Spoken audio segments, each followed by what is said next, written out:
dito po mga kapatid, natalakay po natin yung dalawa. At dito po mga kapatid, meron po sa nang sinakategorize po ito dito po mga kapatid. So, 6 major benefits of every believers or believers. So, may 6 na major benefits. So, yung dalawa ay natalakay po natin. Una is about salvation. Yung pangalawa, yung tayo ay napabilang sa katawan ni Kristo, so you in Christ's body. And number 3, ngayon po ang tatalakayin po natin. Number 3, number 4, and number 5, number 6. So, number 3 is God in your body. Number 4, God's word. And number 5, liberty or freedom. And number 6, redeem for the Lord. So, dito po mga kapatid, ay natalakay po natin about the salvation. And ito po yung malaki na katanungan ng bawat isa sa mga nag-claim that they are believers and rejecting of the sufficiency of grace by faith alone. So, ang hinahanap nila ay hanggang doon na lamang ba, di ba dapat meron tayong gagawin? Sa pag-aaral po natin dito mga kapatid, yung benefits of every believer ay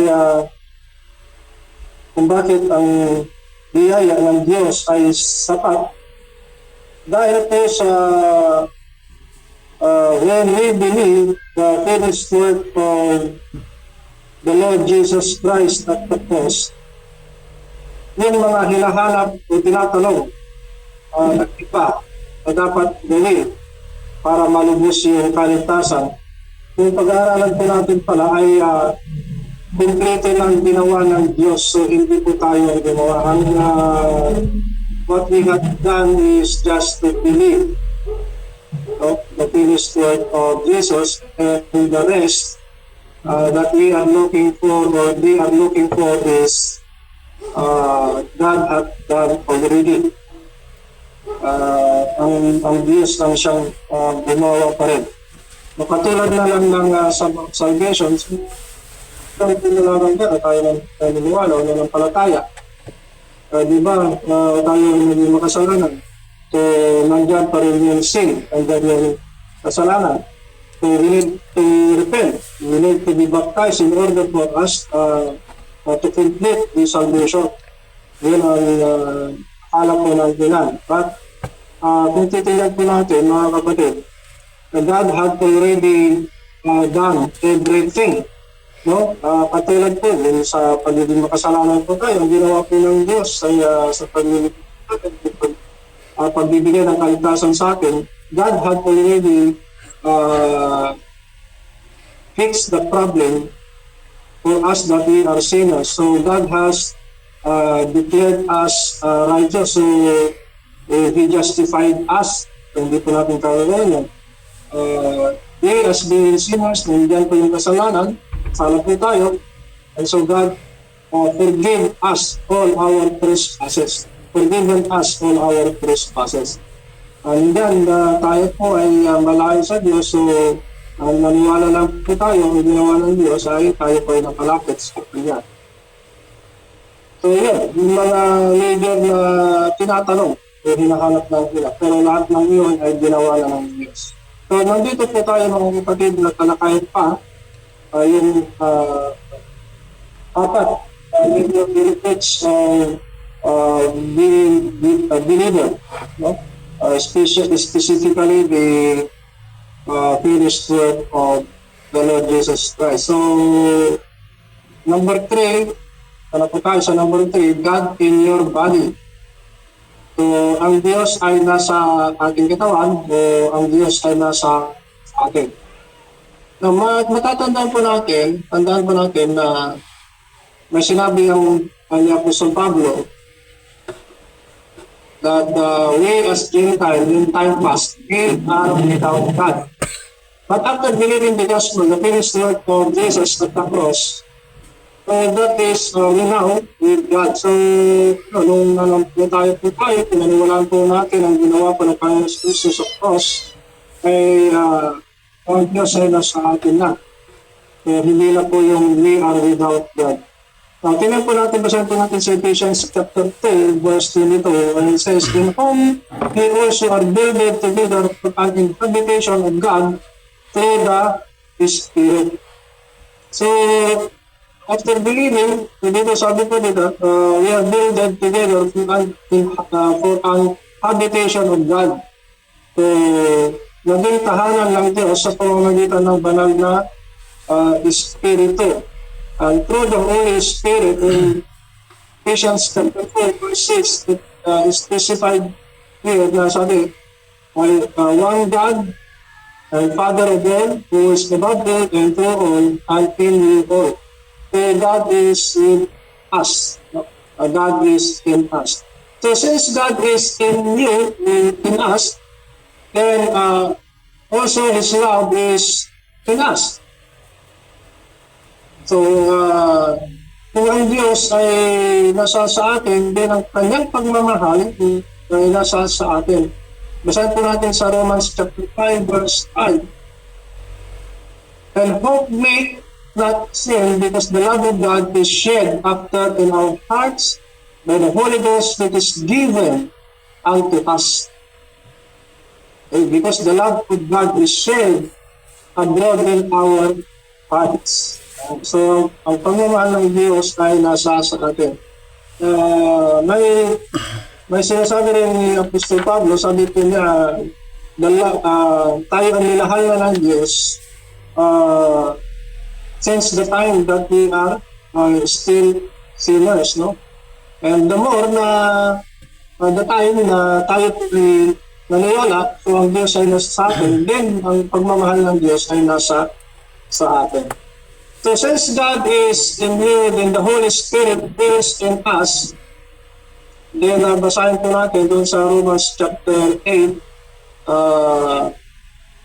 verse 10 to verse 11. And if Christ be in you, the body is dead because of sin, but the Spirit is life because of righteousness. But if the Spirit of Him that raised up Jesus from the dead dwell in you, He that raised up Christ from the dead shall also quicken your mortal bodies by His Spirit that dwelleth in you.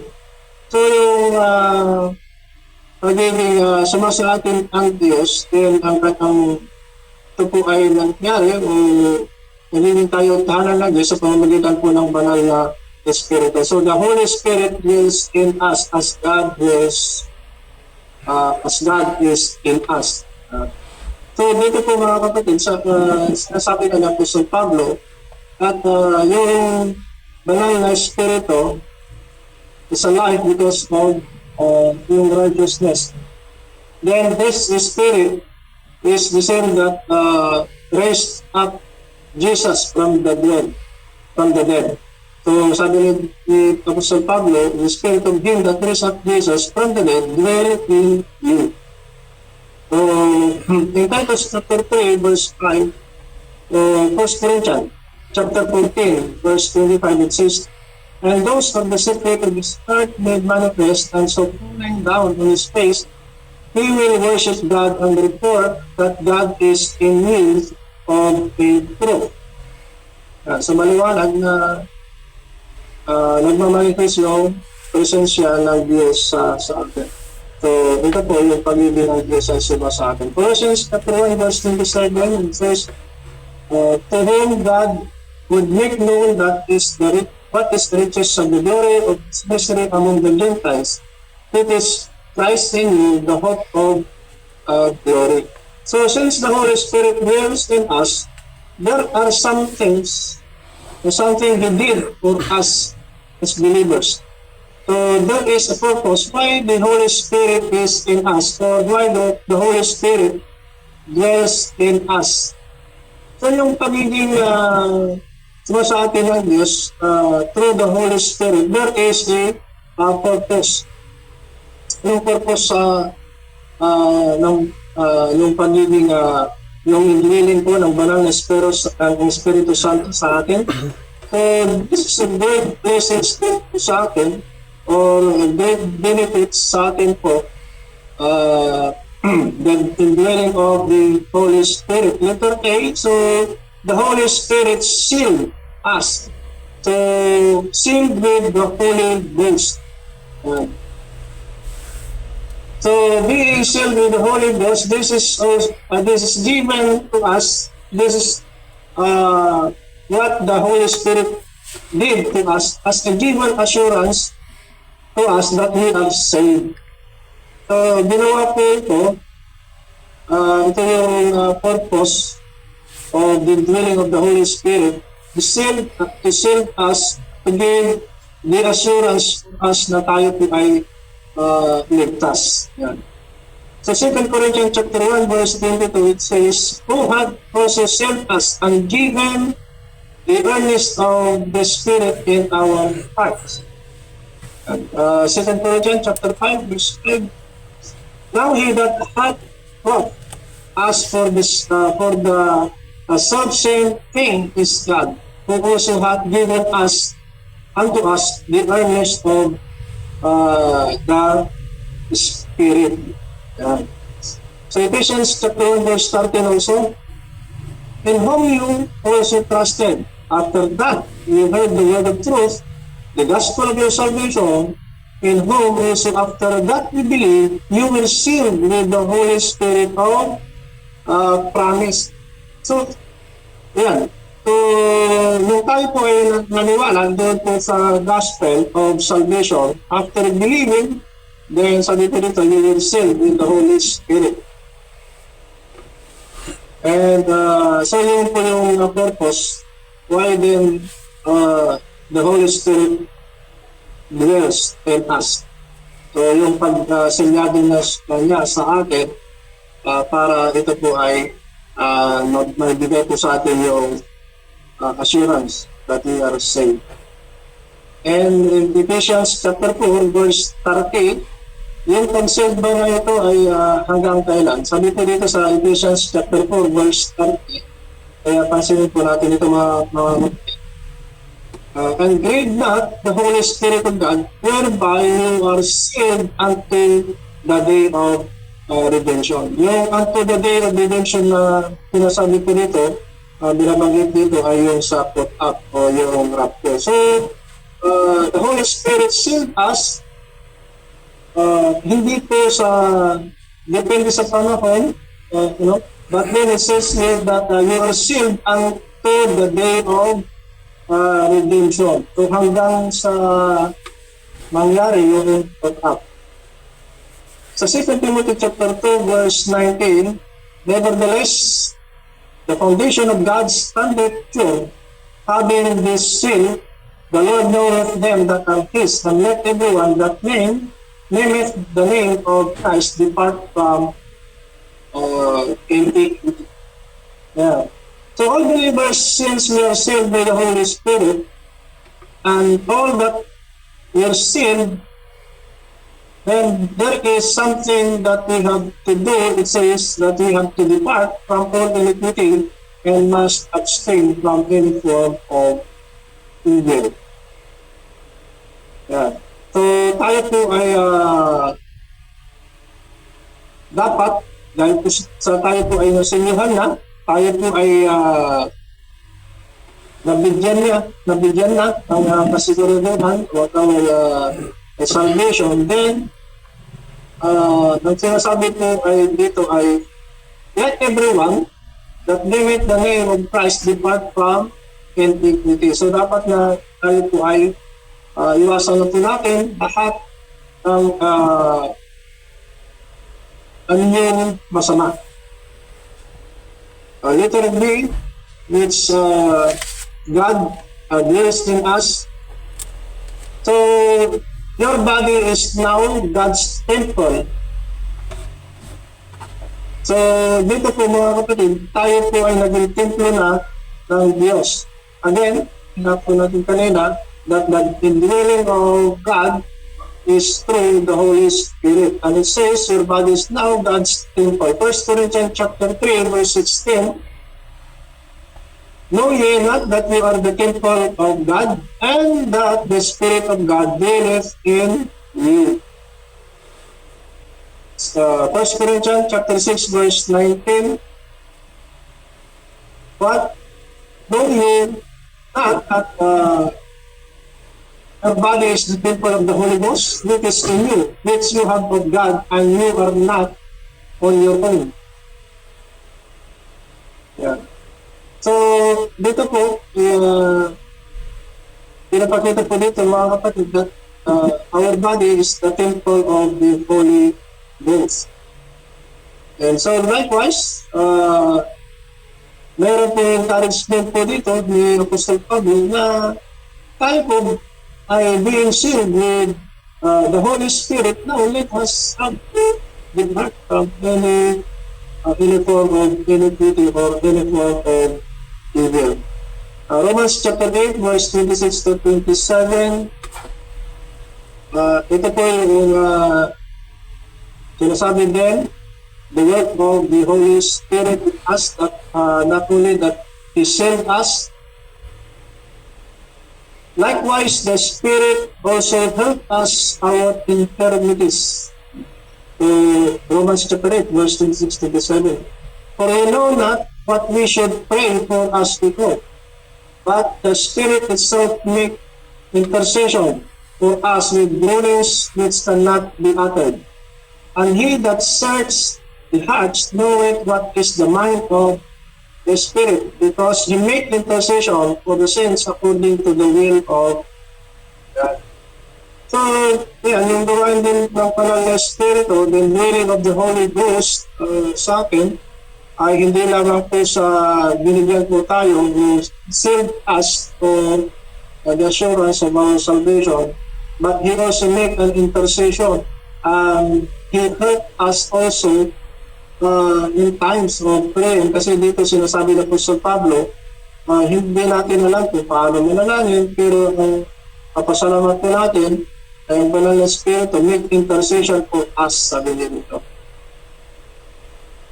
Kaya kung minsan ay parang tinutulungan tayo ng Banal na Espiritu kung paano ba tayo manalangin. So, I don't know, no? Minsan ay nagtatanong din ako, tinutulungan ba tayo ng Banal na Espiritu sa pananalangin? Then how about the others, which is praying, parang sila na yung boss na nananalangin, minamandun nila ang Diyos. Then hearing this,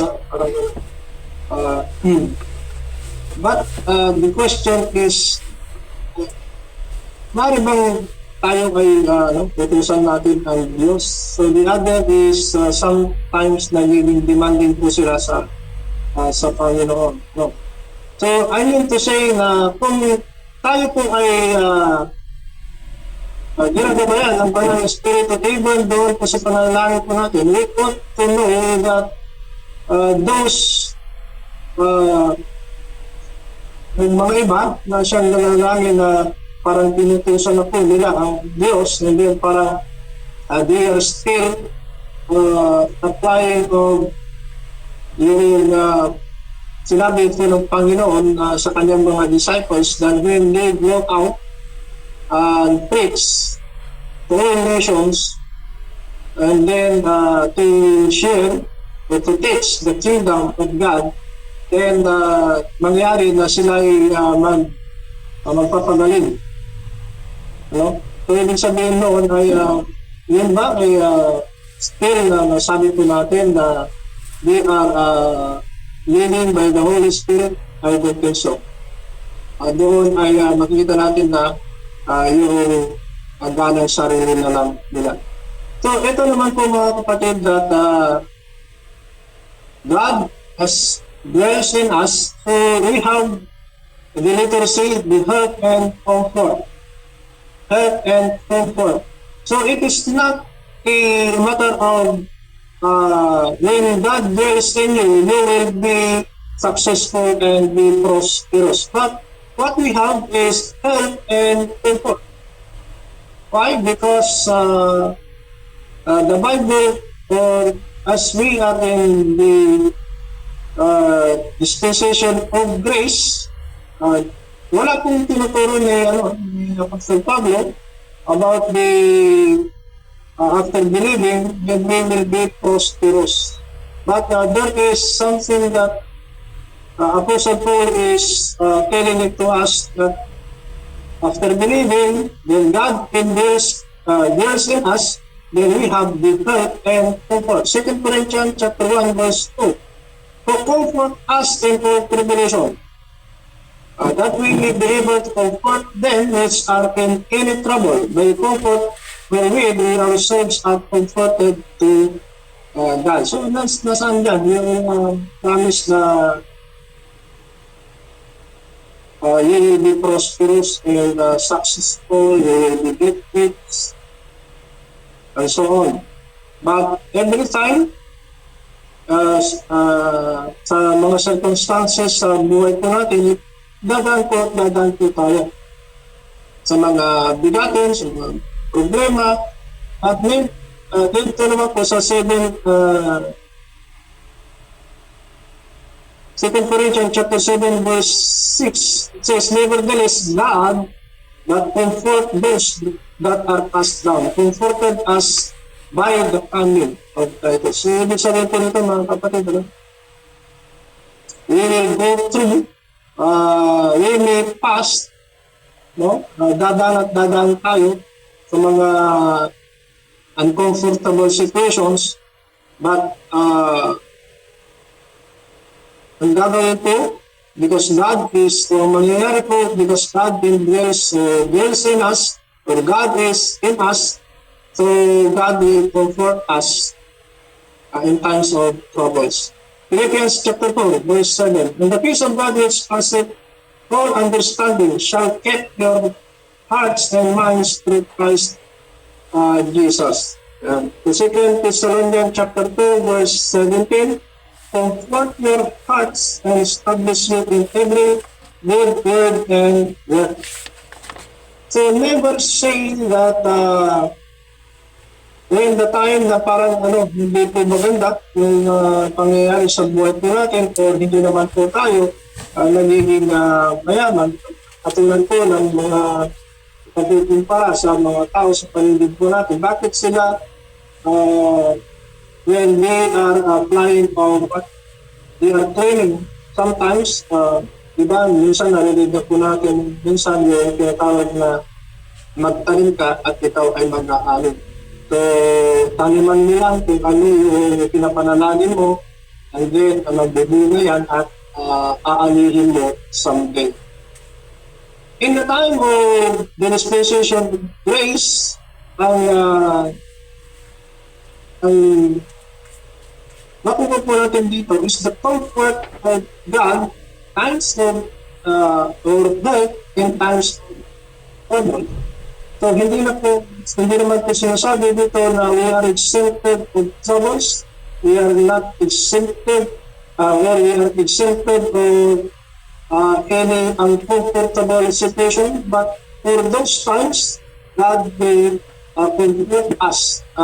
He will keep our hearts and minds. So the peace of God will in us and keep our hearts and minds. So we will be comforted.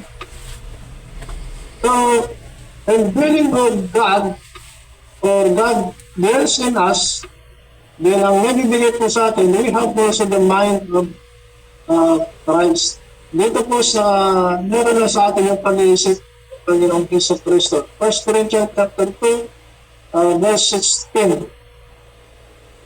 For who hath known the mind of the Lord, that he may instruct him, but we have the mind of Christ.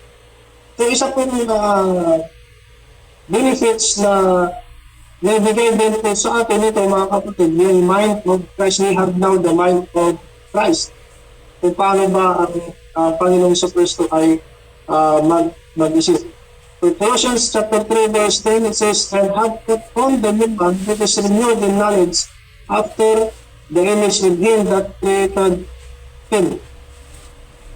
So, basahin po natin sa Philippians chapter 2 verse 5 also. Let this mind be in you, which was also in Christ Jesus. Galatians chapter 5 verse 22 to 23, but the fruit of the Spirit is love, joy, peace, long-suffering, gentleness, goodness, faith, meekness, temperance. Against such there is no law. So, pagiging nasa sa atin ang mind of Christ. So, paano ba mag-isip ang Panginoong Hesus Kristo? When He sacrificed Himself, no, at the cross, that is based on love. Nakabase po doon sa pagmamahal po niya sa atin. So, Christ loved us while we were yet sinners.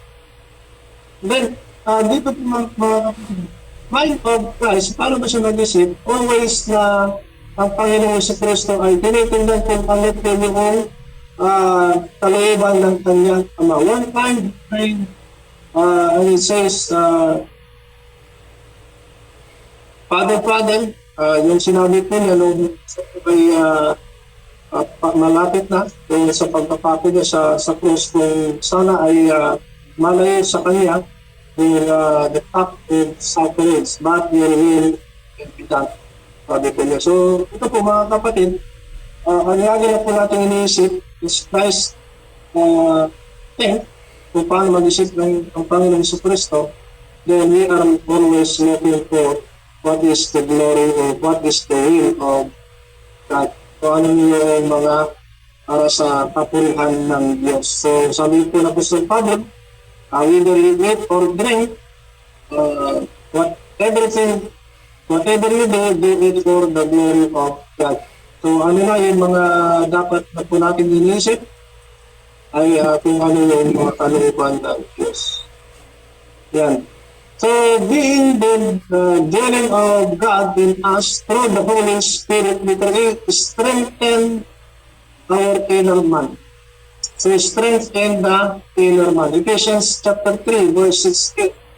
That He would grant you according to the riches of His glory to be strengthened with might by His Spirit in the inner man. Chapter 4, verse 22-23, Christians, that you put off concerning the former conversation of the old man, which is corrupt according to the deceitful lust, and be renewed in the spirit of your mind. So, ito po mga kapatid, we have the mind of Christ. Ang lagi na po natin iniisip ay kung ano yung para sa kalooban ng Diyos, kung paano, ano yung mga bagay na para sa kapurihan niya. But then we still have this old nature. So dito po mga kapatid, we have our new nature, which is we are the new creator. But then, yung tayo po ay nasa old, o nasa sa atin pa rin. And so sometimes, that is the time na tayo po ay nagkakamali ng kasala pa rin. But, think of this, that the Holy Spirit is in us, then tayo po ay binibigyan ng kalakasan upang mapagtagumpayan yung mga bagay na hindi dapat na gawin. Giving us the strength concerning of avoiding of the things that is not in accordance with the will of God. Dito po may sinasabi po dito po sa Ephesians chapter 6 verse 11 to 13, put on the full armor of God, that we may be able to stand against the wills of the devil. For we wrestle not against flesh and blood, but against principalities, against powers, against the rulers of the darkness of this world, against spiritual wickedness in high places. Therefore, take unto you the whole armor of God, that you may be able to withstand in the evil day, having done all to stand. And Philippians chapter 4, verse 13, by sinasabi sa Apostol Pablo, I can do all things through Christ, which is strengthening me. Kasahin din po natin sa Colossians chapter 1, verse 11, strengthen with all might, according to His glorious power, unto all patience and long suffering with joy fullness. 2 Timothy chapter 1 verse 7, God hath not given us the spirit of fear, but of power and of love and of sound mind. So mapapansin po natin sa sarili po natin, there are times na may nandyan sa harapan po natin yung mga bagay na hindi po naayon sa kalooban ng Diyos o para sa kapurihan niya, na parang hinahatak po tayo na gawin yun. But we have to analyze things na yung nangyayari. Minsan ay napapaisip po tayo, no? Gagawin po ba ito o hindi? Yan, bilang isang mananampalataya, bakit nagkakaroon po tayo ng ganong kaisipan? Ito ba ay kalooban ng Diyos o hindi? Kasi we have the mind of Christ and the Holy Spirit indwelling of yung mga naisip po natin na para sa glory po ng Panginoon and not doing of what is not for the glory of God, ay ang banal na Spirit ay binibigyan po tayo ng kalakasan to avoid them para mapagtagumpayan po natin lahat po ng mga yun. Another one is God's Word, no? Pang-apat. So, yung pangatlo kanina, sinabi po natin, the dwelling of God or God is in your body. So, pang-apat po na major benefits for believers is God's Word. Yung salita po ng Diyos. 2 Timothy chapter 3, verse 15 to 17. And that from the child, thou hast known the Holy Scriptures, which are able to make thee wise unto salvation through faith which is in Christ Jesus. So, napakalaking bagay ito na pagtunan po natin. Bakit napakahalaga po ito na nakita po natin itong fourth na pang-apat na major benefits of every believer is the God's Word. Verse 16, and all Scriptures is given by inspiration of God and is profitable for doctrine, for reproof, for correction, instruction in righteousness, that the man of God may be perfect, thoroughly furnished unto all good works. Yeah. So, ang salita po ng Diyos ay diyan, nakikita po natin kung ano ba yung mga kalooban ng Diyos at doon ay yung mga instructions ng Diyos para po sa atin. So, dito po ay mapapansin po natin that it says Holy Scriptures is given and by inspiration of God and is technical, yung sabi ko is profitable for doctrine. Meron po tayong pag-aaral na all that is written in the Bible is good for learning, but not good is applicable for us. Yeah, so dito po mga kapatid, para po sa pagiging ng scripture ay nagiging profitable po para po sa atin ay dapat na pag-aralan po natin mga kapatid. At ano yung mga bagay na para po sa atin, lalong-lalo na po sa time na ngayon, in the dispensation of grace, there are instructions in the time past which is not given to us. But it is good for us to learn about those instructions. At dito sa pag-aaral po natin ng mabuti, we can learn what are the instructions that is profitable for us, for doctrine. And we may be able to be perfect in doing of the good works for the glory of God. Kaya sabi po dito, thoroughly furnished unto all good works. Yeah. So may mga bagay pala na halimbawa, doon po sa batas noon kay Moses, which is is a good works also of yung tinatawag po na, di ba,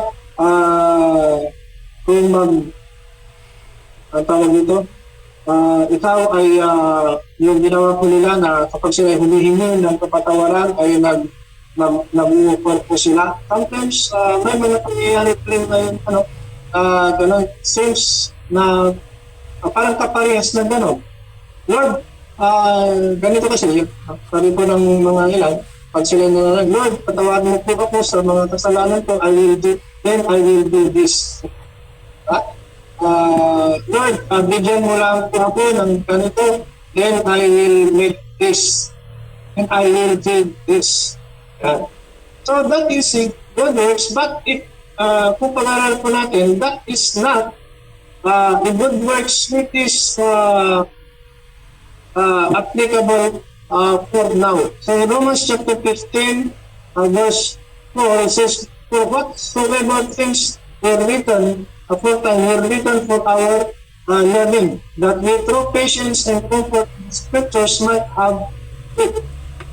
Yan. May ginawa po naalala ko lang, si King David when he is praying, nung siya po yung nanalangin para po sa pagalingan, para mapagaling yung kanyang anak. Nung siya nanalangin at binubuhusan niya ng dust o sand na tayo yung kanyang ulit. So, is that, yan ba ay applicable for us? Hindi po, di ba? Maganda na by parang feeling of sincerity in our prayer, but today, hinanap po natin kung ano po yung looban po ng Panginoon sa atin. So Ephesians chapter 5 verse 26, that He might sanctify and cleanse it with the washing of water by the word. Ephesians chapter 6 verse 17, and take the helmet of salvation and the sword of the Spirit, which is the word of God. Why? Okay, ito po mga kapatid. Today we are in a battle. Yes, totoo po mga kapatid. We are in a battle. Where? In what kind? We are in the battlefield. It is the battle of mind. And so mind battle, digmaan sa isip. Yan. Why?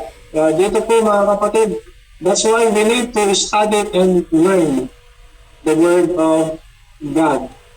There's a lot of preachers, teachers, pastors today in which their teachings is very promising for an individual looking for comfort, longing of meeting their needs.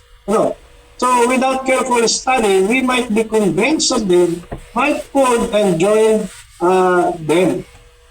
So dito po mga kapatid, kaya sinasabi ni Apostle Pablo, and then take the helmet of salvation, the sword of the Spirit, it is the Word of God. We need the Word of God. We need to study carefully the Word of God, and specifically using the right method in studying for us not to be convinced of teachings which is not proper for hindi po fitted para po sa atin ngayon. Hindi na po naglalaman ng mga instructions na para po sa atin ngayon.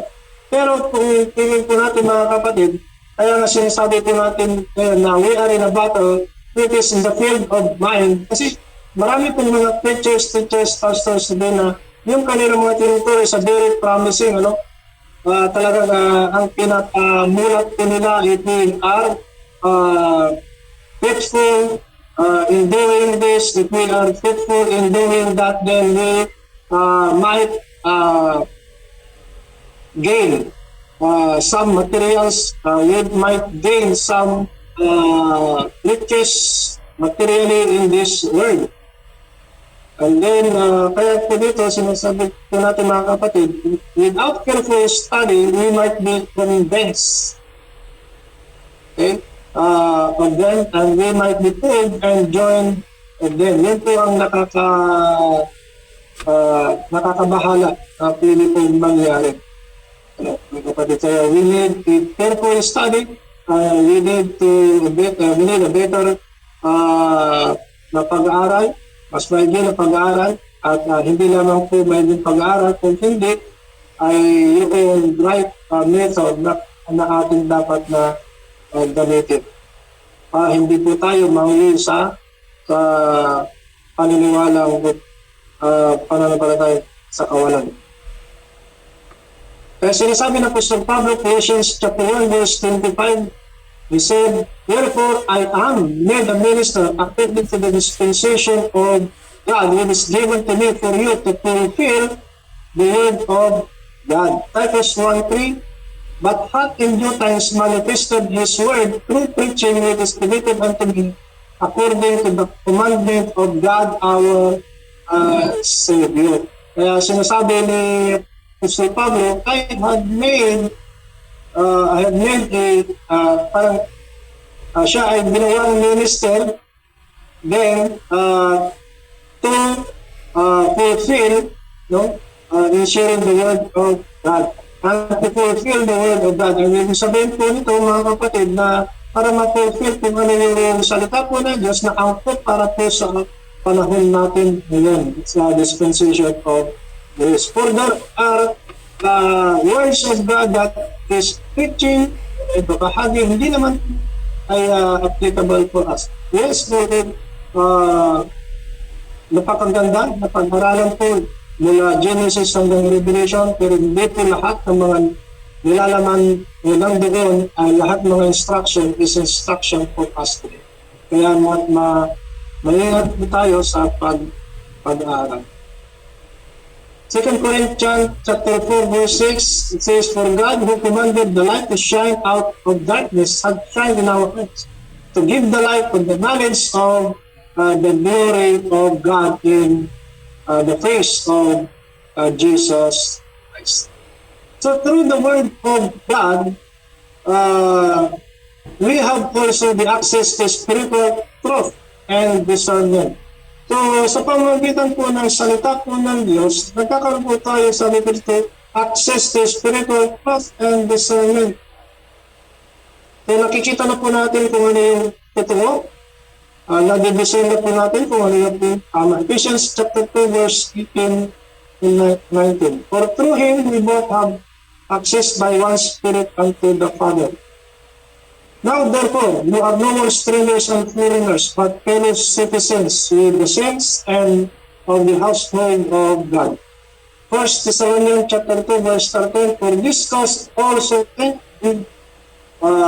we God without ceasing, because when you received the word of God, which you heard of us, we received it not as the word of men, but as it is in truth, the word of God, which effectually work also in you that believe." So nakikita po natin mga kapatid kung ano po yung tama at kung ano po yung dapat. So 1 Corinthians chapter 2 verse 10 to 15, "But God hath revealed them unto us by His Spirit, for the Spirit searches all things, the deep things of God. For what man knoweth the things of man, save the spirit of man is in him. Even so the things of God knoweth no man but the Spirit of God. Now we have received not the spirit of the world, but the Spirit of which of God, that we might know the things that are freely given to us." So which thing also we speak, not in the words which man's wisdom teaches, but which the Holy Ghost teaches, comparing spiritual things with spiritual. But the natural man received not the things of the Spirit of God, for they are foolishness unto him. Neither can he know them, because they are spiritual discerned.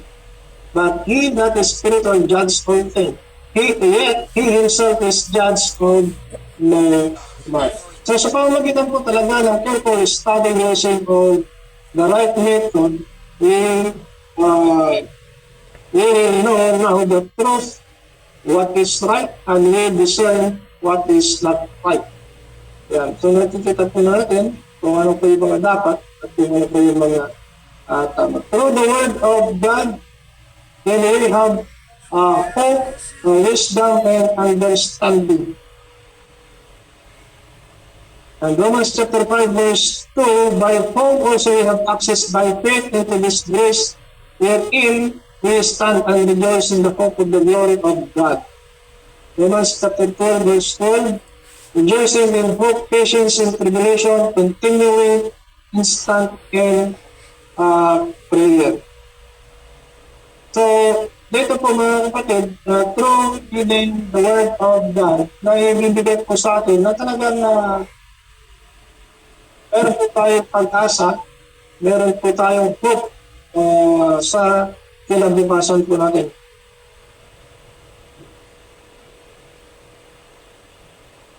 Romans chapter 15 verse 13, now the God of hope fill you with all joy and peace in believing, that ye may abound in hope through the power of the Holy Ghost.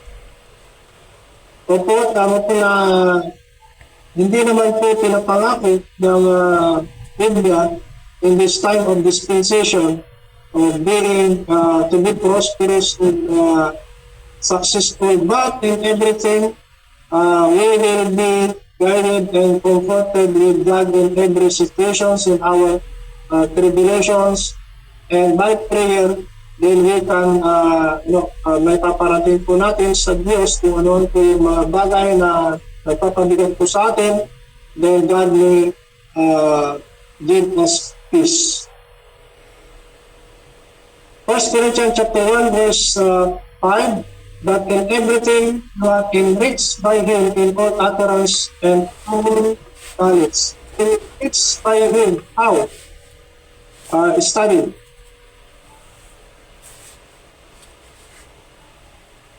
So through this we may have an understanding of which to believe, which to apply, what is right and what is not should. So by studying carefully of the Word of God, we will be enriched of the knowledge of Christ, and the knowledge about Christ, and the knowledge about God. So saan? Ano? So sa pamamagitan ng pag-aaral, patuloy na pag-aaral, salita po ng Diyos. Study through rightly dividing the word of truth. So in 1 Corinthians chapter 2 verse 6 and 7, it says, how big we speak wisdom among them that are perfect, yet not the wisdom of this world, nor the princes of this world that cannot know not, but we speak the wisdom of God in a mystery, even the hidden wisdom which God ordained before the world unto our glory. 2 Timothy chapter 2 verse 7, consider what I say, and the Lord gave the understanding in all of us.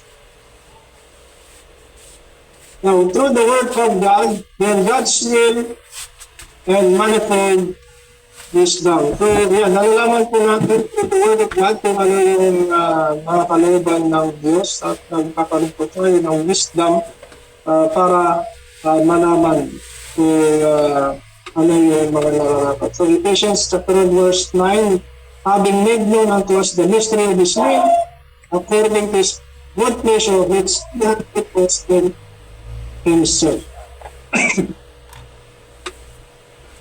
Ephesians chapter 3 verse 1 and 2. For this cause I, Paul, the prisoner of Jesus Christ for you Gentiles, if we have heard of the dispensation of the grace of God that is given to me in the world. Verse 8, unto me, who am less that the least of all saints, in this verse, that I should preach among the Gentiles the unsearchable riches of Christ. Yeah. Verse 12, in whom we have boldness and access with confidence by faith of Him. Yeah. So, ito po mga kapatid, through the Word of God, then it revealed also that the pattern na pwede po natin sundin para sa pagkakaroon natin ng tamang pananampalataya. A pattern to follow. So Apostle Paul is our pattern, and he showed that pattern. Sa 1 Corinthians chapter 1 verse 16, howbeit for this cause I obtain mercy, that in me first Jesus Christ might show forth for suffering, for a pattern to them which should hereafter believe on him to life everlasting. 2 Timothy chapter 3 verse 14, but continue thou in the things which thou hast learned and hast been assured of, knowing of whom thou hast learned them. So, Apostle Paul showed very really ano ba yung dapat po natin sundan, ano ba yung dapat natin paniwalaan para sa pagkakagigit ang buhay na walang hanggan. So, Philippians chapter 3 verse 17, brethren, be followers together of me. Yan, sabi niya. And mark them which walk so as ye have us for an example.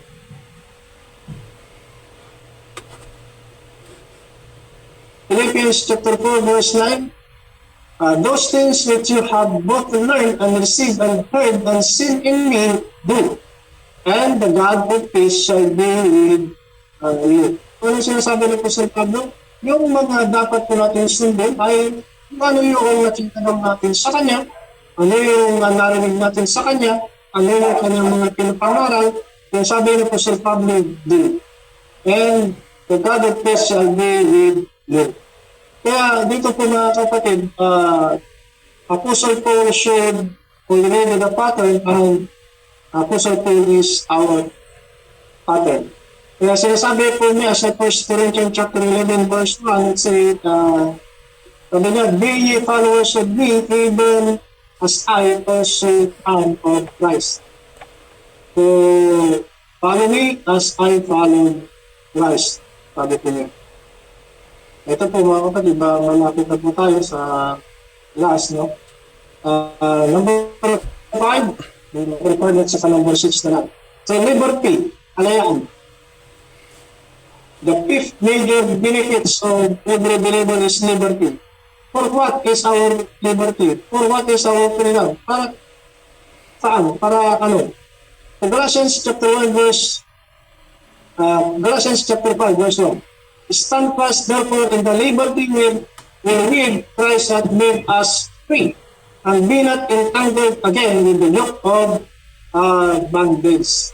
So yan, panindigan po natin kung ano yung kalayaan na natamo po natin mula kay Kristo na siyang nagpalaya po sa atin. Sabi po niya, stand fast therefore in the liberty wherewith Christ hath made us free.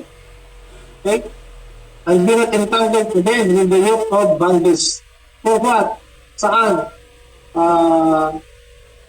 From what? So from being sinners.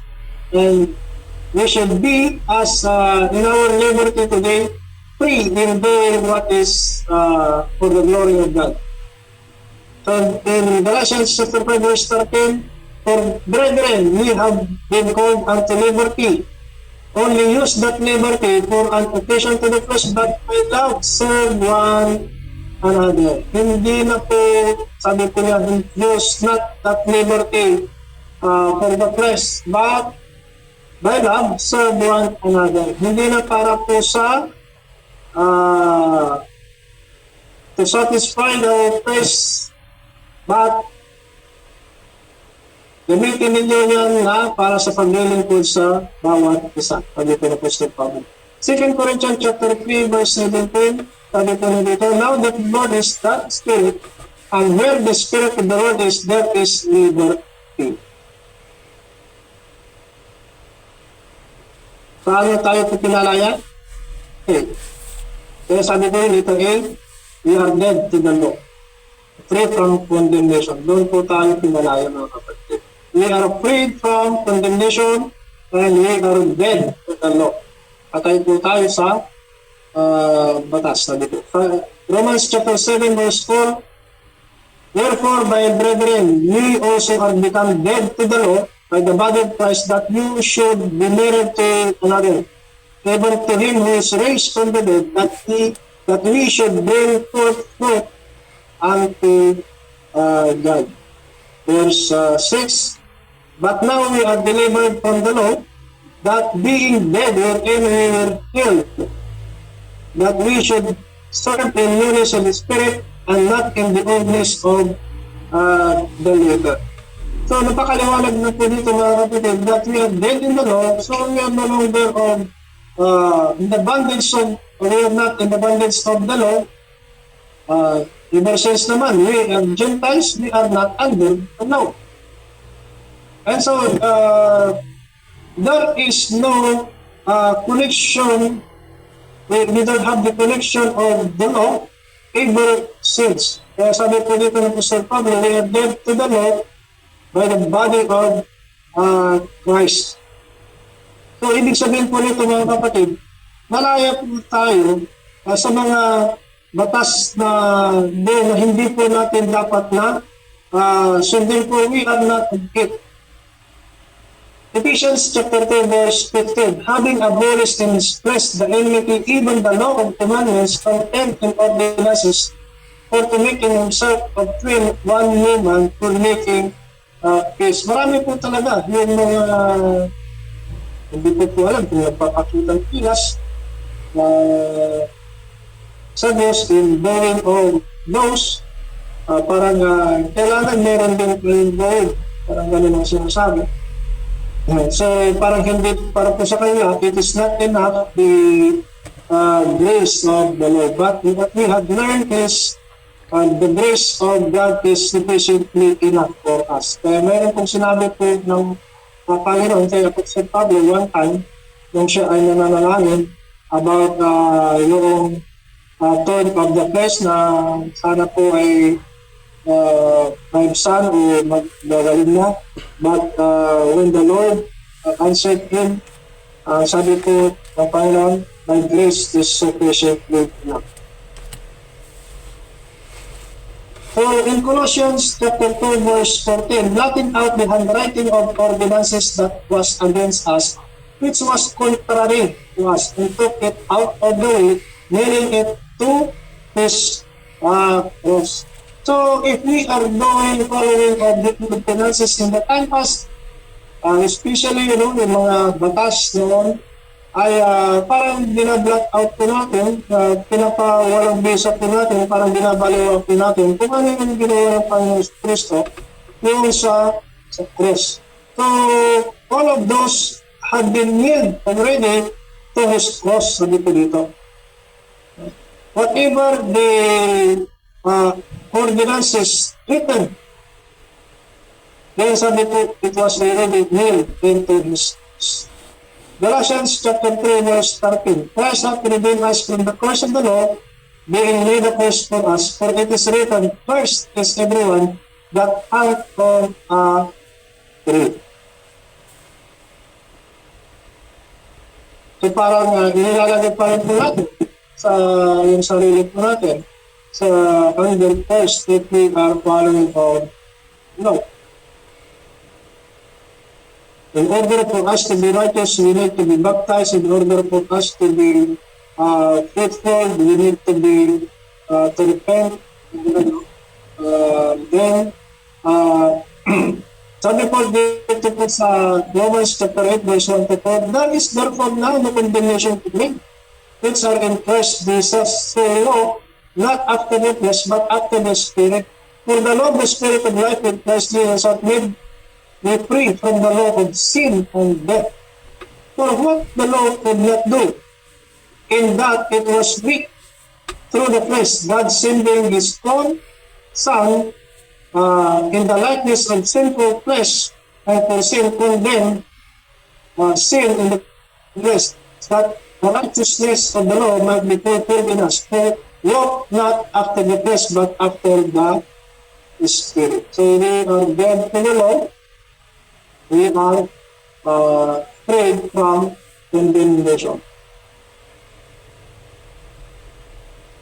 So our liberty, we are dead to the world, and we are free from the power of sin. So alalahanin po natin ang mga ito. Ngayon, palayaan na binibigyan po sa atin ay free from the power of sin. So do not be conformed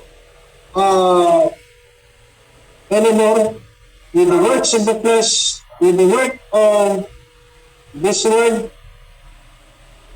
but by the renewing of our mind, ang lahat na po natin iniisip ay kung ano po yung kakalaban ng Diyos. We are free already from power of sin. We are already dead to the world. So, hindi na po tayo sumasang-ayon kung ano yung mga gawa ng sanglibutan. Galatians chapter 6 verse 14.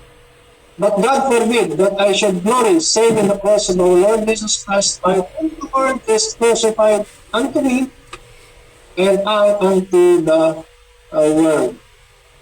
Colossians chapter 2 verse 20. Therefore, if we be dead with Christ from the rudiments of the world, why? As though living the world, are ye subject to ordinances? No. So Romans chapter 6 verse 18, being then made free from sin, ye become the servant of righteousness. So ito na po mga kapatid, no? We are free from sin. So kung may mga bagay na nakikita natin po, ito po yung kasalanan, then don't do it. Kung galing man po tayo sa kasalanan, huwag na po tayong tatampis ng pa doon sa kung saan tayo ay napalaya na. We are already made free from sin, sabi ko na Apostol Pablo. And we become now became the servants of righteousness. Kaya ang mga gawa po natin ngayon ay lahat na ay para sa katuwiran. Verse 22, Romans chapter 6, but now being made free from sin and become servants to God, we have been brought unto holiness and the end everlasting life. So, maliwanag po dyan mga kapatid na kung ano na yung dapat po natin gagawin. Ano yung mga dapat na po natin na isipin. We are free from sin, we are free from we are dead from the law. We are dead in this world. We do not conform into this world. We became servants of God. We became servants of righteousness. Kaya ang mga bunga po ng ating mga lakad ay nag-bearing to holiness. Kaya makikita na lang ng ilan, mamamanghay na lang sila, makikita nila sa buhay mo, nagkakaroon ng pagtataka, dati ay ganito ka, pero ngayon ay ganito na. So dati ay mga bagay na hindi magaganda yung nakikita sa iyo, pero ngayon ay mga bagay na ayon na sa Diyos ang mga nagagawa mo. So, yeah. So nasa last po tayo na major benefits of being as a believer. We redeemed for the Lord. We are redeemed for the Lord, and we are not redeemed for our souls to fulfill, to satisfy our souls, but for the Lord. 1 Timothy chapter 2 verse 6, who gave himself a ransom for all, and we are to be testified in due time. Romans chapter 14 verse 7 hanggang verse 8, for none of us liveth to himself, hindi na para sa sarili po natin. Yung sinasabi po natin kanina, we are redeemed from the Lord. We are not redeemed for ourselves. We are not redeemed for this world. We are not redeemed for the works of the flesh, but we are redeemed for the Lord. So, yan, sa Romans chapter 15 verse 7, sabi po, none of us liveth to himself, and no man died to himself, for whatever, whether we live unto the Lord, and whether we die unto the Lord. Whether we live therefore, or die, we are the Lord's. So, pag-aari na po tayo ng Diyos. 1 Corinthians chapter 6 verse 20. Yan. So, bakit?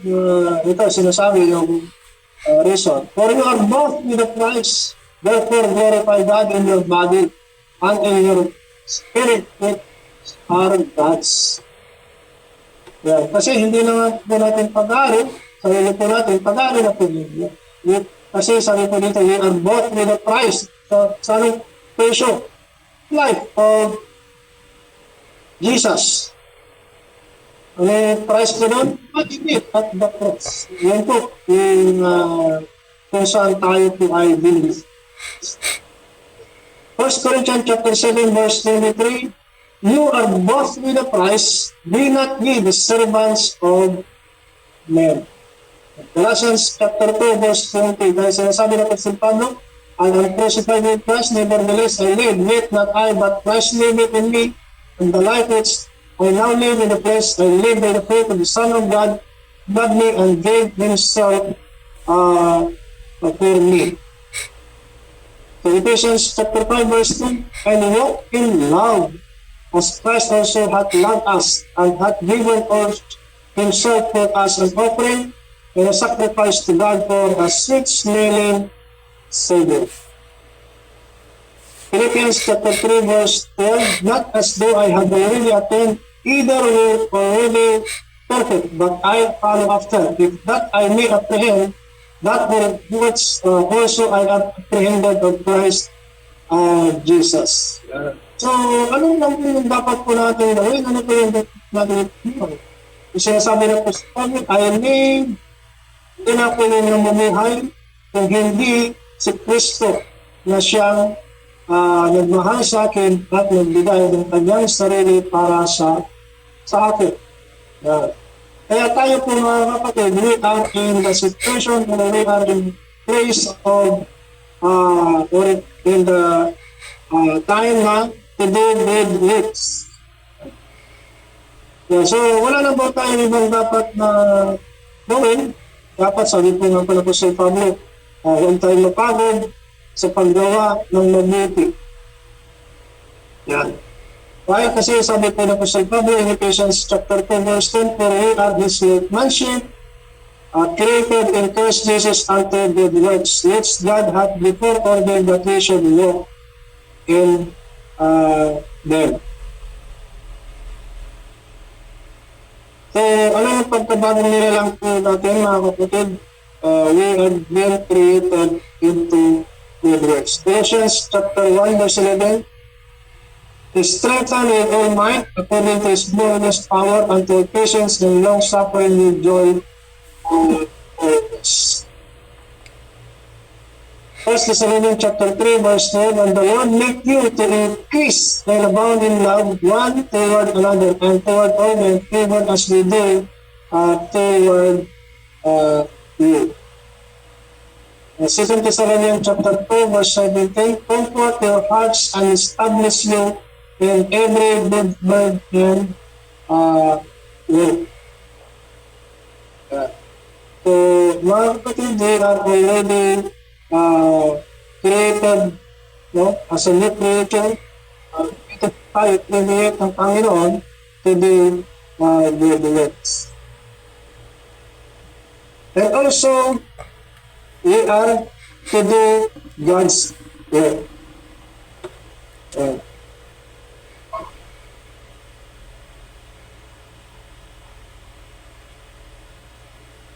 So tayo po ay redeemed for the Lord, no? At ngayon ay dapat po na gawin po natin kung ano yung God's work. Ano ba yung God's work? God's work. No? What is the things that give pleasure to God? Philippians chapter 2 verse 20. For it is God which work in you both to will and to do it with his good pleasure. Yeah. 2 Corinthians chapter 5 verse 15, and that he died for all, that they which live should not henceforth live unto themselves, but unto him which died for them and rose again. 2 Timothy chapter 2 verse 4, no man that doeth entangled himself in the affairs of this life, that he may please him who had chosen him to be a Savior. So, hindi na po tayo dapat na magpapatali sa mga affairs of this life, but we are already we have to choose what is pleasing unto God. So, yan. Dapat napipiliin po natin kung ano po yung mga dapat na palibid-libid sa Diyos. So, yan na po yung buwan na po natin. Ephesians chapter 2 verse 1. I, therefore, the prisoner of the Lord, beseech you that you walk worthy of the vocation wherever you are called. Yan. So, Apostle Paul encourages us na nararapat na dapat po natin gawin. That is the God's word. 2 Corinthians chapter 5, verse 20. Now then, we are ambassadors to Christ, as though God did beseech you by us. We pray you in Christ instead, being reconciled to God. So, as we are now believers, we are also called ambassadors for Christ. So, ibig sabihin, as an ambassador, we are representing Christ. So, ibig sabihin, yung mga sa buhay po natin, yung nakikita po, ay kung ano yung mga ginagawa po natin, that is God's word. Yung gawa ng Diyos. Hindi po gawa ng test, hindi po gawa ng labang, yun ang job, hindi po works of the word, but works of God, God's word. So yun, isa pong pagiging ambassador po natin, no? We ought to represent Christ, ibig sabihin, nakikita si Kristo. So ano yung nakikita po sa atin? Yung gawa ng Diyos. Ephesians chapter 6, verse 20. For which I am an ambassador in bonds, that therein I may speak boldly as I ought to speak. Yeah. 1 Timothy chapter 3, verse 15. But if I tarry long, that thou mayest know how thou oughtest to behave thyself in the house of God. It is the church of the living God, the pillar and ground of truth. Take note, behave yourself in the house of God. So may mga tinalakay po si Dr. Tagabit, mga bagay na dapat po din natin sa alang-alang na siguro paninisip po natin, pinag-aralan po natin yung mga tanong na naibigay po ng Dr. sa ngayon, mga bagay na yun na dapat po natin hindi na the pillar to be a pillar and ground of the truth.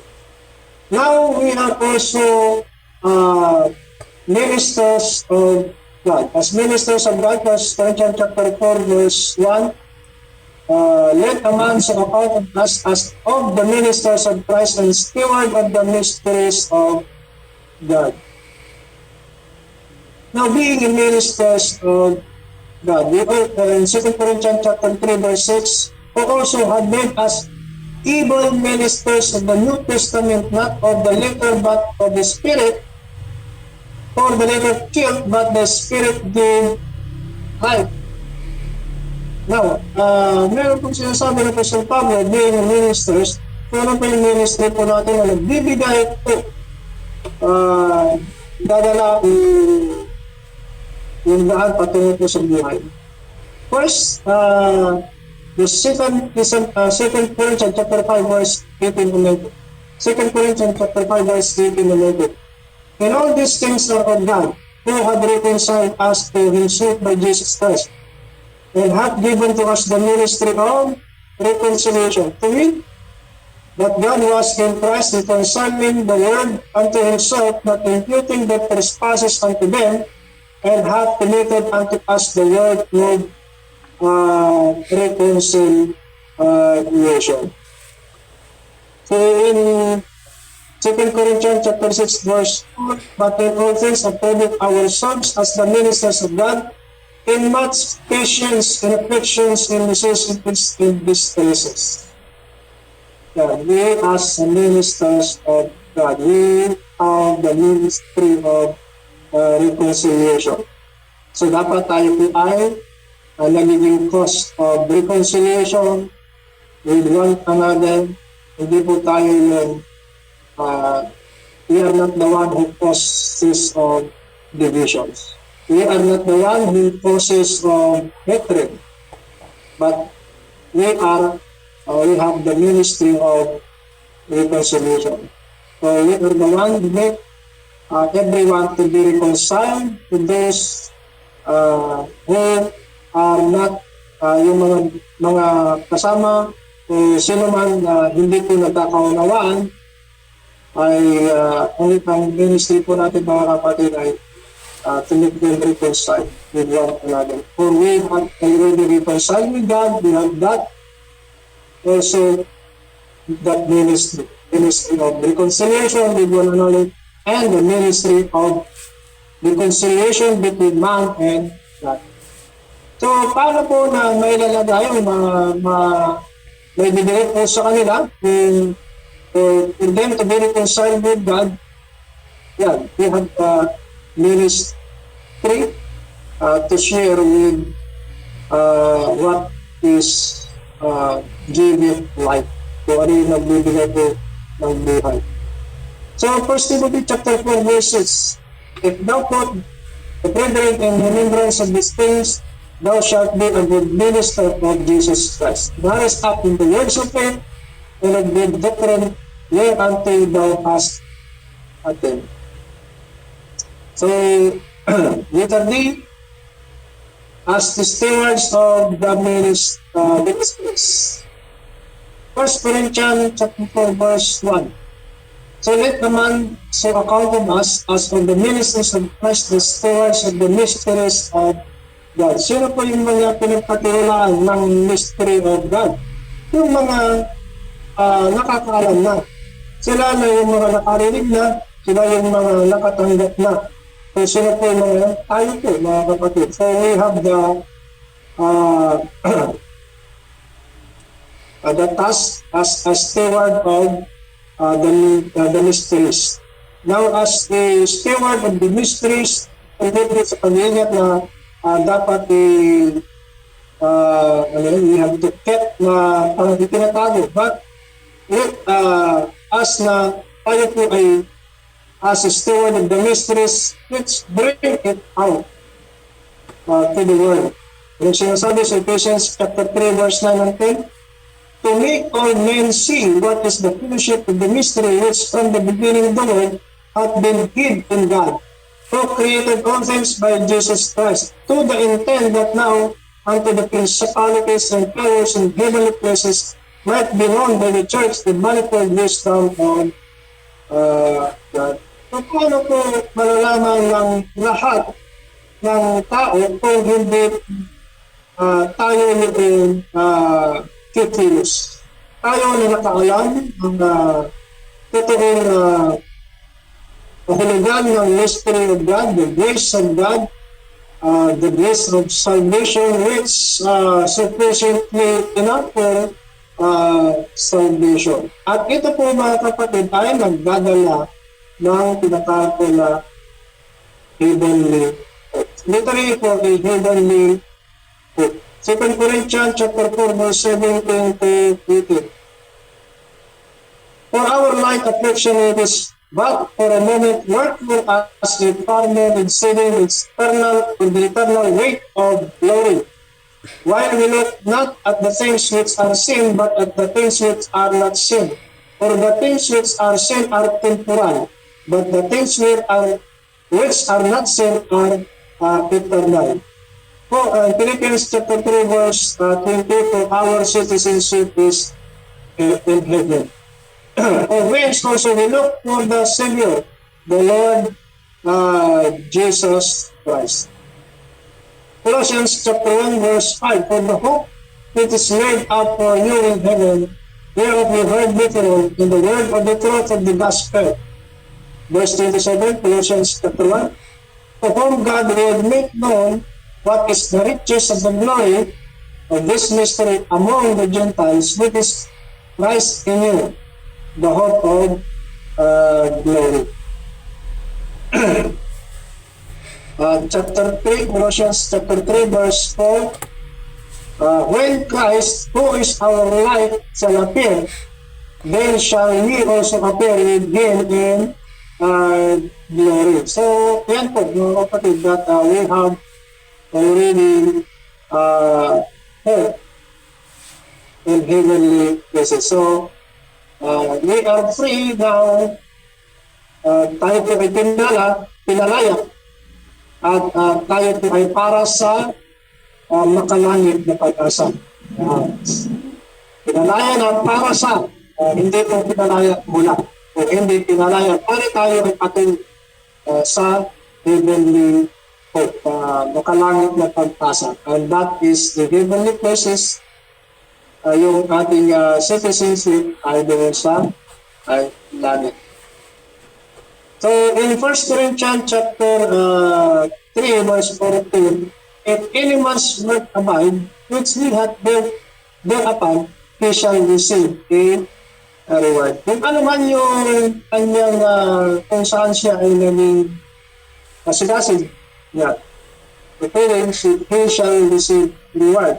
But as today, in Titus chapter 2, verse 13, ano ba yung dapat po natin tinitingnan? It says, Titus 2:13, we are now looking for the blessed hope and the glorious appearing for the great God and our Savior Jesus Christ. So doon na po nakatuon yung ating pansin.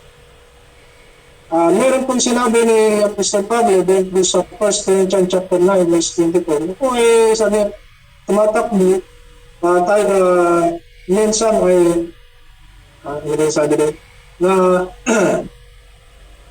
yung tumatakbo sa paligsahan ko dito sa lupa ay to gain a corruptible crown. But we, sabi niya, we should have to aim, dapat is para po sa incorruptible crown. So yun na po yung dapat po natin pinitigan. Kaya sabi na po si Pablo sa Colossians chapter 3, verse 1 and 2, that we should have to set our mind on things above, not on things on earth. Titus chapter 3 verse 7, that being justified by His grace, we should be made heirs according to the hope of eternal life. So, we are free from a heavenly position. Tayo po ay pinalaya para sa heavenly position. Ephesians chapter 1 verse 3, blessed be the God and Father of our Lord Jesus Christ, who hath blessed us with all spiritual blessings in heavenly things in Christ. Ephesians chapter 2 verse 6, and hath raised us up together and made us sit together in heavenly places in Christ Jesus. So yun yung position natin, kapatid. Ephesians chapter 3 verse 10, to the intent that now unto the principalities and powers in heavenly places might be known to the church the manifold wisdom of Christ. Kaya sabi na po sa Pablo, Ephesians chapter 3 verse 14, I press toward the mark of the prize of the high calling of God in Christ Jesus. Kaya sabi niya, talagang pinipress ko na lahat. Dito siya nagiging masigasig kung saan siya tinawag ng Panginoon Hesus Kristo to share the gospel, to share the very good news. It is the mystery of God, the grace of God, the grace of salvation. And in Colossians chapter 2 verse 13, and you being dead in your sins and the uncircumcision of your flesh, hath He quickened together with Him, having forgiven you all trespasses. So sa lahat po ng mga nabanggit po natin, mga kapatid, dito po sa the six major benefits of being as a believer. So, alin po doon, mga kapatid, sa mga binanggit natin, yung mga gawa po natin. Kung titignan po natin ay wala po. Alin doon yung pwede po natin gawin para makompleto yung ating kaligtasan, para tayo po kayo to be with heavenly places, to be free from condemnation. Sa lahat po na nabanggit po natin, alin din ang ginawa po natin? Wala po. So, lahat po yun ay ginawa, binigay sa atin Diyos. Kaya sabi po sa Colossians chapter 2, verse 10, and ye are complete in Him, which is the head of all principality and power. So, through the Lord Jesus Christ, through His work, finished work of cross, we are already complete. Why?